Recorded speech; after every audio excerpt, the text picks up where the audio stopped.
A lot of fish will not get the bait on the first time, so when you get an explosive bite, just don't jerk fast as you can. That's probably the number one thing that I could give you if I had to give you any advice at all. I got a fishing partner at the house, and he winds his jig up on top, and when one hits, he's setting the hook. Half the time, I'm dodging jigs in the back of the boat instead of going for the net. But if you're working that bait up here and one hits it, it's just like a buzz bait, and I love fishing a buzz bait. You're working that up here, you drop to 9 o'clock. Turn your handle once or twice. 90% of the time, you're going to feel the fish, or you're going to see your line moving, whichever way he was going. You visually have to be watching this jig.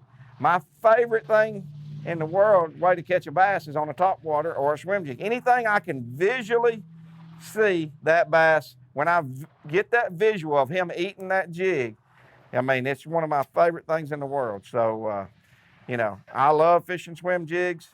And this week, I was keyed in throwing a 3/8 ounce, and that's probably because of the vegetation that we have. The pads were sticking out, and it's hard to work your bait through them. One of the keys to having that braided line, 65-pound braided line, is what I throw.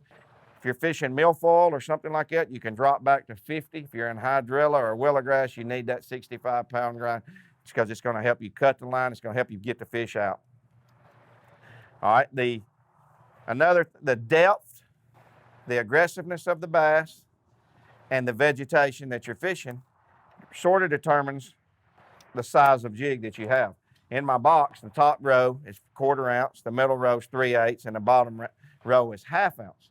If I had to tell you to pick a swim jig and to throw it, I would tell you to buy a 3/8 ounce swim jig all the time. That's in the middle.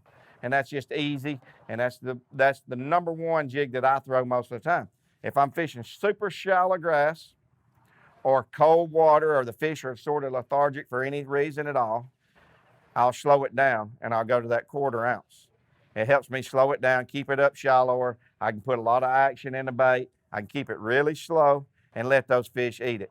If the fish are deep, or they're wanting something that needs to be moving faster because you're just getting 100% reaction bites and they're not eating the bait, they're missing it, you think you need to slow down a lot of times when they're missing it. Key is he's getting too good a look at it a lot of times. If it's sparse vegetation or something like that, just like buzz bait fishing. If you're throwing a buzz bait and you're winding it real slow and they're blowing up and missing it, don't try to slow it down more, speed it up a little bit. Don't let him have the opportunity to come up and look at it. If he gets too good a look at that bait and can't tell that it's real, a lot of times he's not going to eat it.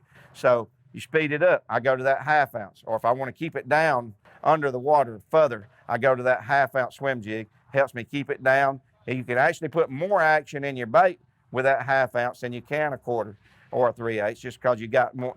Every time you pop it, it gives you a little more action into the bait. It moves the bait further and it falls faster. So that's the three baits that I throw, the colors that I throw, the action that I use,